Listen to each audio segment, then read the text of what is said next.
On se sujet aujourd'hui Elias 37, qui traite de la comptabilisation et de l'information à fournir pour les provisions, les passifs et actifs éventuels. Pour commencer, il paraît indispensable de définir les différents concepts relatifs à la norme Elias 37 pour pouvoir distinguer les provisions des passifs et des passifs ou actifs éventuels. Selon l'Elias 37, une provision est un passif dont l'échéance ou le montant est incertain. Un passif, pour vous rappeler, est une obligation actuelle résultant d'événements passés et dont le règlement nécessite la sortie d'avantages économiques. Donc, on a une provision est un passif et le passif est une obligation actuelle. Autrement dit, une provision est une obligation actuelle dont l'échéance ou le montant est incertain. Par contre, un passif éventuel est une obligation potentielle. Bien entendu, s'il s'agit d'un actif, donc est un actif potentiel, dont l'existence sera confirmée par des événements futurs incertains. Ou bien, une obligation actuelle, mais ne remplissant pas les critères de comptabilisation d'un passif. Soit parce que le montant de l'obligation ne peut être évalué de façon fiable, soit il n'est pas probable qu'une sortie d'avantages économiques sera nécessaire pour éteindre l'obligation. Pourquoi cette distinction entre les provisions et les passifs éventuels? C'est parce que la provision doit être comptabilisée et le passif éventuel ne doit pas être comptabilisé. Toutefois, il peut donner lieu à une explication en annexe. À titre d'exemple, un père s'engage vis-à-vis son fils de lui acheter une voiture à condition qu'il aura son bac. Le fils va passer son bac l'année prochaine. Ceci dit, pour le père, est une obligation potentielle, non pas actuelle, et s'est engagé pour l'année prochaine. Et pour le fils, est un actif potentiel. Passons maintenant aux critères de comptabilisation des provisions.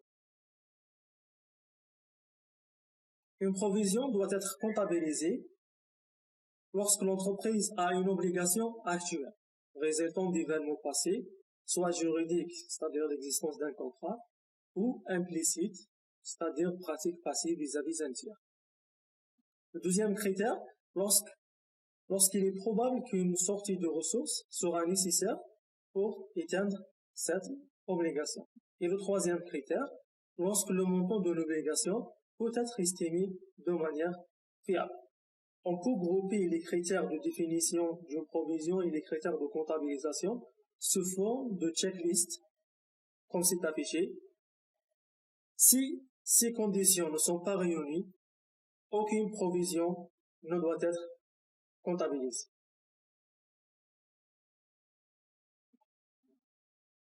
Nous avons l'exemple suivant pour illustrer comment utiliser ce checklist. Donc, on a un client intente une action en justice contre la société Alpha en novembre 1. L'avocat a donné une estimation du risque de 25 000 unités monétaires.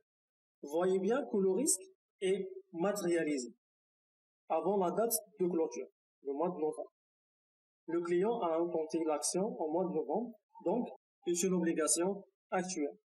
Cette obligation provoquera une sortie de ressources au profit du client. Donc il y a une sortie de ressources, il y a une obligation envers un tiers. Aussi, le montant de l'obligation est estimé de façon fiable, puisque l'avocat a pu donner une estimation du risque. Donc le montant peut être plus ou moins, et l'échéance est incertaine, peut-être dans 6 mois ou une année ou 2 ans. Dans cet exemple, toutes les conditions sont remplies. Dans ce cas, on peut comptabiliser une provision. On va donner un autre exemple. Le deuxième exemple, l'entreprise est susceptible d'engager des dépenses futures sur plusieurs sites de production évalués à 150 kg dinars pour se mettre en conformité avec de nouvelles préconisations de sécurité sous réserve que celles-ci soient confirmées en N+1. Vous voyez bien que ce point ne répond pas à la définition d'une provision.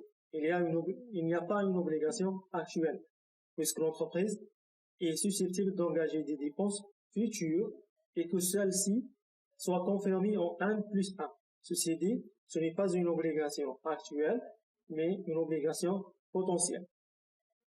Et donc, un passif éventuel et aucune écriture comptable n'est nécessaire. Toutefois, elle donne lieu à une information en annexe. Voilà, s'il s'agit d'un passif éventuel. Puisqu'on a un seul critère non rempli, pas besoin de vérifier les autres critères. On peut schématiser la comptabilisation des provisions comme suit. Si les conditions de comptabilisation ne sont pas remplies, aucune provision ne doit être comptabilisée. Toutefois, s'il s'agit d'un passif éventuel, il donne lieu à une explication en annexe. Si les critères de comptabilisation sont réunis, on doit constituer une provision pour risques et charges. Et la comptabilisation consiste à constater une charge à la fin de l'exercice pour apprécier le risque pour la charge supportée en débutant le compte 68 et de constater l'obligation induite par le risque en créditant, selon le cas, le compte 481 s'il s'agit d'une provision à court terme ou le compte 15 pour les provisions à long terme, c'est-à-dire supérieures à 12 mois. Ultérieurement, le compte de provision est réajusté en tout état de cause à la fin de chaque exercice. On passera la même écriture lorsque le montant de la provision est augmenté, lorsque le montant de la provision est diminué ou annulé, provision devenue en tout ou partie son objet, on débitera le compte 481 ou 15 selon le cas par le crédit du compte reprise 78, de même niveau que celui utilisé pour la dotation. Aussi, lors de la survenance de la charge, l'excédent éventuel du montant de la provision fait l'objet d'une annulation par le crédit du compte de reprise 78. Donc, il faut distinguer entre perte-valeur et provision. Perte-valeur, c'est la diminution de la valeur des éléments d'actifs. Donc, voilà ma capsule aujourd'hui sur ce.